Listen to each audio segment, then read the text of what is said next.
This is my student support system. Keep watching, keep learning. You are able to provide first aid during choking, you are saving a life. ठीक है ना, तो बहुत ही easy है.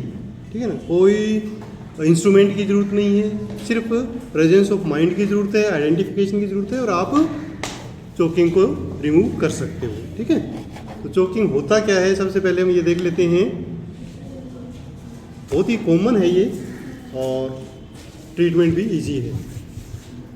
Choking occur when breathing is stopped bye a constricted और obstructed throat और wind pipe. ठीक है ना, तो चोकिंग का जो जनरल डिक्शनरी मीनिंग होता है वो होता है कि कोई भी नाली है या कोई ट्यूब है वो किंग कोने से वहाँ पर रास्ता अवरुद्ध हो जाए और वो बंद हो जाए, चोक हो जाए, है ना, तो उसको हम क्या कहते हैं, चोकिंग. हमारी बॉडी में जो चोकिंग होती है वो विंड पाइप में होती है. ठीक है ना, विंड पाइप में चोकिंग होने से क्या होगा, सांस आना बंद हो जाएगा और सांस नहीं आएगा तो डेथ हो जाएगी. ठीक है ना, ऑक्सीजन टिश्यूज तक जाएगी नहीं. और कहीं की भी चोकिंग इतनी फेटल या जानलेवा नहीं है. मान लो जैसे ईसोफेगस या फूड पाइप की हो जाए तो कोई बात नहीं, खाना एक दिन नहीं खाए, 2 दिन नहीं खाए, बट सांस 2-3 मिनट भी नहीं आए तो डेथ हो सकती है. ठीक है ना, तो चोकिंग को रिमूव करना ज़रूरी है, ये एक इमरजेंसी है. In some cases air flow is completely blocked. ठीक है ना, अब अगर चोकिंग होती है तो कई बार तो एयर फ्लो बिल्कुल ब्लॉक हो जाता है और कई बार पार्शियली चलता रहता है. ठीक है ना, रास्ता है उसमें कोई ऐसी चीज़ फंसी है जहाँ साइड में जगह है तो वहाँ से थोड़ी थोड़ी ऑक्सीजन आती रहेगी तो कुछ समय एक्स्ट्रा टाइम मिल जाएगा वो चोकिंग दूर करने के लिए. बट यदि कंप्लीट ब्लॉक हो जाती है तो तुरंत उसको ठीक करना पड़ेगा, है ना. अच्छा, अब ये जो कंडीशन हो जाती है उससे क्या होगा, एयर लंग्स तक जाएगी नहीं और एस्फिक्सिया हो जाएगा. एस्फिक्सिया मतलब टिश्यूज तक ऑक्सीजन नहीं पहुंचेगी. ठीक है ना, तो ये हो गया इंट्रोडक्शन अबाउट चोकिंग. अब आता है कारण क्या हो सकते हैं, क्यों हो जाती है चोकिंग. तो नॉर्मली आप लोगों ने जब एनाटॉमी पढ़ी होगी तो पता होगा कि जो हमारी विंड पाइप है that is protected by epiglottis. ठीक है ना, एपिग्लोटिस उसको हमेशा प्रोटेक्ट करता है. बट नॉर्मली हर सांस के साथ एपिग्लोटिस ओपन होता है. ठीक है ना, सांस रेस्पिरेटरी जो 1 मिनट में जैसे 17 या 18 हम रेस्पिरेशन लेते हैं उस दौरान भी वो खुलता है और जब हम बोलते हैं तो वो लगातार खुलता रहता है. ठीक है ना, क्योंकि हवा निकलेगी तभी तो बोला जाएगा. तो अब बात ये आती है कि जब हम बोल रहे हैं या सांस ले रहे हैं उस दौरान यदि कोई चीज़ मुंह से अंदर जाती है तो चांस है कि वो फूड पाइप की बजाय विंड पाइप में चली जाए. ठीक है ना, तो चोकिंग हो सकती है. तो इसमें मेन कारण होता है कि when adults are usually choke when swallowing the food without chewing properly and laughing and talking while eating and drinking. ठीक है ना, जब बोल रहे हैं या हंस रहे हैं और साथ में खाना खा रहे हैं तो चोकिंग हो जाती है. इसीलिए जब हम एग्जाम्पल देखते हैं तो ज़्यादातर चोकिंग पार्टीज में होती है. ठीक है ना, कोई शादी की पार्टी चल रही है, कोई बर्थडे की पार्टी चल रही है, उसमें ज़्यादातर चोकिंग होती है क्योंकि वहीं पर ये कंडीशन होती है जहाँ हंस रहे हैं, बोल रहे हैं और खाना खा रहे हैं. ठीक है, ये ध्यान रखना चाहिए. और जो पुराने जो बुजुर्ग लोग हैं वो हमेशा ये कहते हैं कि खाना खाते समय बोलना नहीं चाहिए. तो बड़ी सोच समझ के वो एक साइंटिफिक बात है कि बोलोगे तो चोकिंग हो सकती है. अच्छा, इसके अलावा दूसरा कारण है कि कोई अनकॉन्शियस हो और उस दौरान उसको वोमिटिंग आ जाए तो चोकिंग हो सकती है क्योंकि वोमिटर्स उधर फंस सकता है. ठीक है ना, अब ये मैंने आपको कल एक जब CPR स्टडी कर रहे थे तो मैंने बताया था ना कि आपको अनकॉन्शियस अगर पेशेंट है तो हमें उसको रिकवरी पोजीशन में लेके आना चाहिए, है ना. तो रिकवरी पोजीशन इसलिए देते हैं कि यदि वोमिटिंग हो जाए तो बाहर ही आ जाए, विंड पाइप में ना जाए. ठीक है ना, नहीं तो चोकिंग हो सकती है. कई बार ऐसे केसेस आते हैं हॉस्पिटल्स में, अगर मान लो कोई अनकॉन्शियस पेशेंट है, प्रॉपर केयर नहीं की जाए, ध्यान नहीं रखा जाए और वोमिटिंग होने से यदि चोकिंग होकर डेथ हो जाए तो वो नर्सिंग स्टाफ की नेग्लिजेंसी मानी जाती है. क्योंकि एक साइंटिफिक प्रूव तरीका सिस्टम है कि यदि अनकॉन्शियस है तो वो रिकवरी पोजीशन में ही होना चाहिए और या कोई ऐसा सिस्टम मैनेजमेंट मैकेनिज्म हो जिससे वो चोकिंग ना हो. तो नॉर्मली जैसे कई बार आप हॉस्पिटल में देखते हैं कि अगर इंट्यूबेट है पेशेंट, ट्यूब लगी हुई है, वेंटिलेटर है, तो रिकवरी पोजीशन जरूरी नहीं है, क्योंकि उस केस में तो वहाँ जाएगा नहीं। अदरवाइज रिकवरी पोजीशन बेटर रहती है। पूरी रिकवरी पोजीशन किसी प्रॉब्लम से नहीं दे सके तो कम से कम जो मुंह है वो एक साइड में हो, ठीक है ना, ये ध्यान रखेंगे। ओके, और क्या कारण हो सकता है? Children usually choke from the placing the object into their mouth. ये तो एडल्ट का हो गया, दो तरीके हो सकते हैं। बच्चे कब चोक करते हैं? बच्चे नॉर्मली कुछ मुंह में चीज़ डाल देते हैं, छोटा कोई पार्टिकल, और वो जब मुंह में डालते हैं तो उनको गले में वो अटक सकती है, चोक हो सकता है ना। तो बच्चों के चोक होने का, कोई भी खिलौना है, कोई छोटी बीड है, कोई गोली है, वो अटका लेते हैं गले में, है ना। अच्छा, ज़्यादातर बच्चे ये क्यूरियोसिटी के कारण करते हैं ना, कि ये क्या चीज़ है उसका देखने के लिए।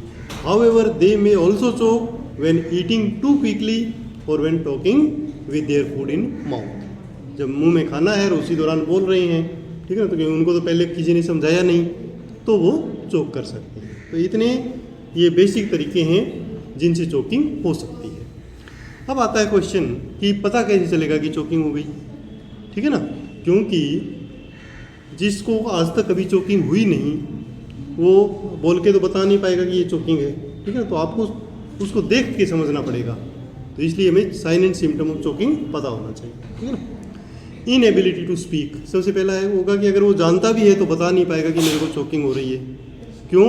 क्योंकि जब सीवियर चोकिंग होती है, पूरा ब्लॉक हो जाता है, तो हवा तो निकलेगी नहीं, हवा नहीं निकलेगी तो आवाज़ नहीं निकलेगी, ठीक है। और अगर पार्शियली है तो भी इतनी हवा नहीं निकलेगी कि आवाज़ निकल जाए, क्योंकि आवाज़ निकालने के लिए हवा का फोर्स ज़्यादा चाहिए, वो नहीं होगा। तो सबसे पहला तो बोल नहीं पाएगा। दूसरा, डिफ़िकल्टी इन ब्रीदिंग, या तो ब्रीदिंग बिल्कुल नहीं होगी, और पार्शियली है तो सांस लेने में बड़ा जोर लगाएगा, वो सांस लेने में आंखों में पानी आ जाएगा, ठीक है ना। नॉइजी ब्रीदिंग होगी, हाई पिच्ड साउंड होगी, जब इनहेल करेगा तो ऐसे विशल सी बजेगी, ठीक है ना, क्योंकि वो पार्शियली ब्लॉक्ड है। वीक और इनइफेक्टिव कफिंग, खांसी भी नहीं कर पाएगा और बोल नहीं पाएगा। तो एक टिपिकल उसकी जो पोस्चर दिखेगी आपको किस टाइप की, क्योंकि गले में है तो सीधा बोल नहीं पाएगा, तो सीधा उसका हाथ यहाँ होगा, तो इस प्रकार गले को पकड़ेगा और आंखों में आंसू होंगे, बोल नहीं पाएगा, तो इसका मतलब समझ जाओ कि उसको चोकिंग हो गई है, ठीक है ना। तो ये इंपॉर्टेंट साइन एंड सिम्टम है चोकिंग के। अब इसके अलावा और क्या हो सकता है कि टिपिकल पोस्चर, जैसे मैंने आपको बताई, इस टाइप की, मुंह ओपन होगा, खुला होगा, आंखों में आंसू होंगे, ब्लूइश स्किन कलर होना शुरू हो जाएगा, है ना, क्योंकि ऑक्सीजन मिलेगी नहीं टिश्यूज़ को। और इस कंडीशन को यदि इग्नोर कर दे कोई, वैसे ही पार्टी चल रही है, सो लोग सोच रहे मजाक कर रहे हैं ना, तो क्या होगा, अनकॉन्शियस हो जाएगा, है ना, क्योंकि ऑक्सीजन नहीं मिल रही, तो वो अनकॉन्शियस हो जाएगा और गिर जाएगा, ठीक है ना। ये blockage is not clear on in time, ठीक है ना। ओके, ये पोजीशन उसको दिखेगी, है ना। अब आता है कि क्या करें। तो जैसे ही चोकिंग का पता लगे, आस्क आर यू चोकिंग, क्या कुछ गले में अटक गए है ना। और इंग्लिश में अगर मान लो वो अंग्रेज है कोई तो उससे पूछ लो आर यू चोकिंग उनको, क्योंकि जो एजुकेशन सिस्टम है ना फॉरेन में बहुत ही डेवलप्ड है, और ये जो सारी चीज़ें हैं जो हम यहाँ पढ़ रहे हैं वो स्कूल कॉलेजों में भी सिखा दी जाती है ना, तो पता होता है उनको ये चोकिंग होगा, है ना। पूछना है कि आर यू चोकिंग, अगर चोकिंग वो हाँ तो करेगा नहीं, मुंह हिलाएगा, है ना, कि कुछ गले में फंसा हुआ है, तो क्या कहेंगे, फिर उसको कहेंगे कि ओके खांसी करने की कोशिश करो। तो पहला फर्स्ट एड क्या है, आस्क इन फॉर कफिंग, ठीक है ना, तो जोर से खांसी करो। तो हल्का सा अगर कोई अटका हुआ है तो वो खांसी से बाहर निकल आएगा, है ना, ठीक है, नंबर 1। अगर वो खांस लेता है तो बहुत ही बढ़िया। अच्छा, do not perform first aid if the person is coughing forcefully and able to speak. अब गले में तो अटका हुआ है, बट वो सांस ले पा रहा है और बोल पा रहा है, फिर भी कह रहा है कि मेरे गले में अटका हुआ है, तो कोई भी फर्स्ट एड नहीं देनी, क्योंकि इसमें मरेगा तो है नहीं, उसको बस हॉस्पिटल पहुंचा देंगे, ठीक हो जाएगा, है ना। क्योंकि फर्स्ट एड तभी दी जाती है जब हमें उसको कुछ समय के लिए मरने से बचाना है, कॉम्प्लिकेट कंडीशन होने से बचाना है, ठीक है ना। इतना लेट आओगे तो क्या फ़ायदा, क्लास तो आधी हो गई, ठीक है। चोकिंग होगी रास्ते में, सड़क की चोकिंग होगी ना। ओके, तो चोकिंग में हमें फर्स्ट एड या इंटरफियर तभी करना है जब वो बोल नहीं पा रहा है, सांस नहीं आ रहा है, ठीक है ना। अगर खांसी कर पा रहा है तो उसको लगातार कहेंगे जब तक कोई चीज़ नहीं निकले खांसी करता रहे, ये फर्स्ट एड, ठीक है ना। तो खांसी करता करता कभी ना कभी वो वहाँ से डिस्क्लोज हो जाएगा और वो बाहर निकल आएगा, है ना। तो strong cough can disclose the object, encourage the person keep coughing to disclose the object, ठीक है ना। बोल पा रहा है, सांस ले पा रहा है, कफ करता रहे, खांसी करता रहे जब तक इमरजेंसी नहीं आ पाती या वो हॉस्पिटल हम उसको लेके नहीं जाते। ओके, अब कंडीशन ये हो गई है कि ना तो बोल पा रहा है और सांस लेने में बड़ी ज़्यादा तकलीफ है, ठीक है। उस समय क्या करेंगे, we need to act fast to help the person, ठीक है ना।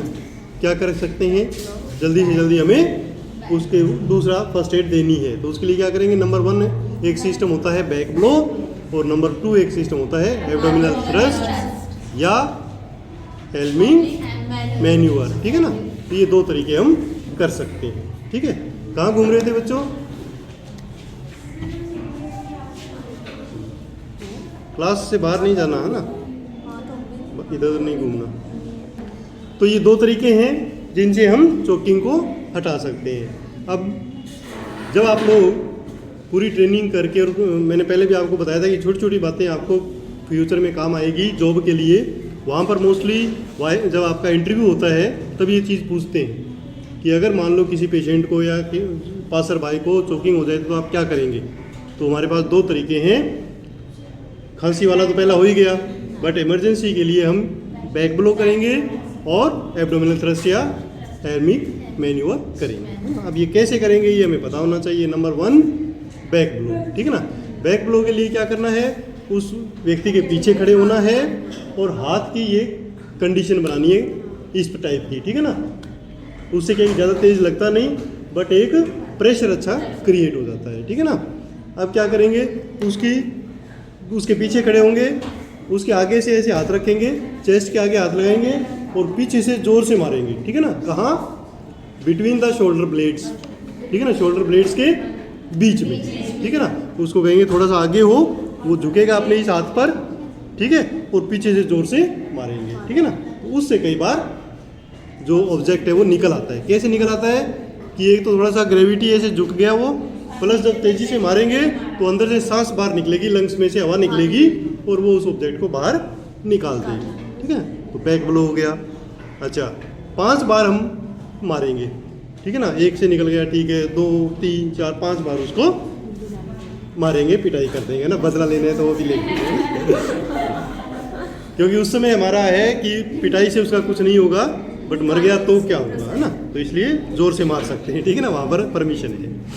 अच्छा, अब क्या करेंगे, अगर छोटा बच्चा है तो थोड़ा और झुका लेंगे, है ना। चेयर पे हम बैठ जाएंगे, पूरा हाथ के ऊपर बच्चे को रखेंगे और पूरा ऐसो लिटाने की पोजीशन में करके मारेंगे हल्का हल्का। उस समय तेज नहीं मारेंगे तो वो निकल जाएगी, ठीक है ना। चेस्ट के ऊपर, हथेली के ऊपर चेस्ट होगी और ऊपर से मारेंगे तो वो ऑब्जेक्ट निकल जाएगा, ठीक है ना।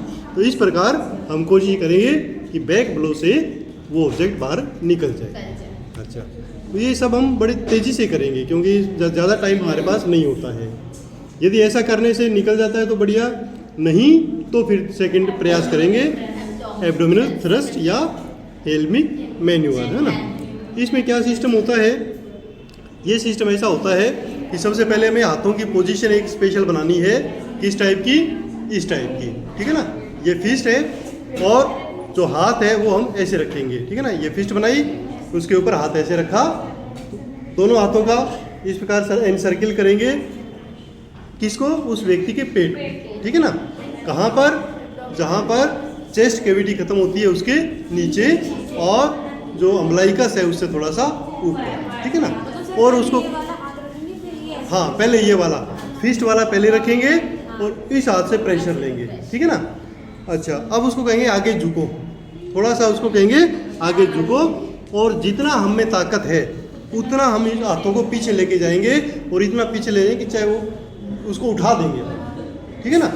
तो उससे क्या होगा, अब जो एब्डोमेन है वो तेज़ी से दबेगा, डायाफ्राम ऊपर उठेगा और लंग्स में जितनी भी हवा है उसको बाहर फेंक देगा, तो उससे वो ऑब्जेक्ट निकल जाएगा, ठीक है ना।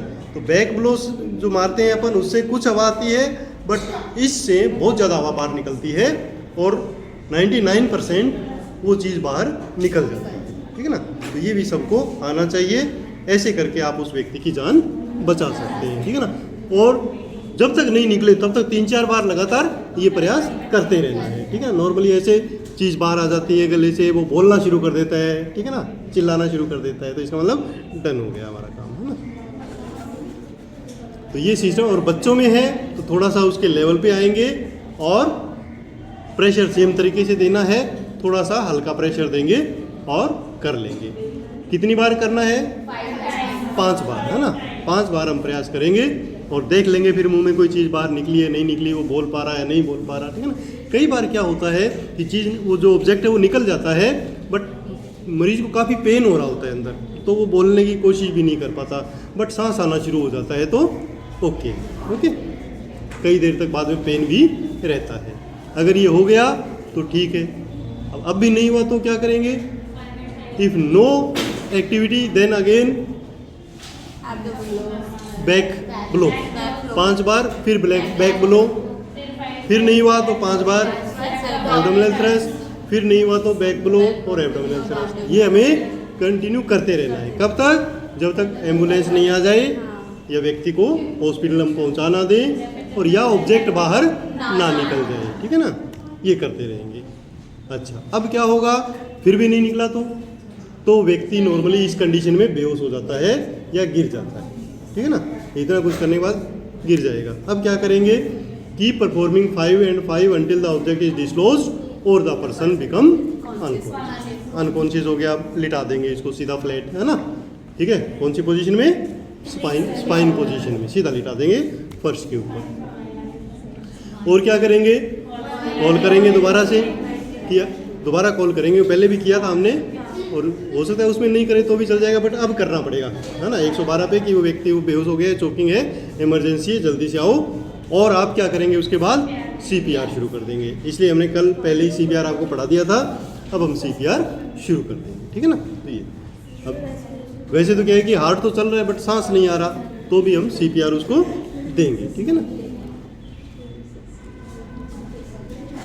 ओके, और व्यक्ति को जल्दी से जल्दी हॉस्पिटल पहुंचाने की कोशिश करेंगे, क्योंकि 99% इतने प्रयास में वो ऑब्जेक्ट बाहर आ जाता है। अब भी नहीं आया तो मतलब उसको इमरजेंसी ऑपरेशन की ज़रूरत है। नॉर्मली क्या करते हैं, यहाँ कट लगाते हैं और एक ट्यूब डाल देते हैं यहाँ से, ताकि कम से कम सांस आता रहे, ठीक है। तो ये हम आइडिया से करते हैं। नॉर्मली थोड़ा सा नीचे करते हैं, ऑब्जेक्ट ऊपर ही फंसा होता है लेरिंग्स के आसपास, तो नीचे से एक ट्यूब डाल देते हैं। My student support system. Keep watching, keep learning.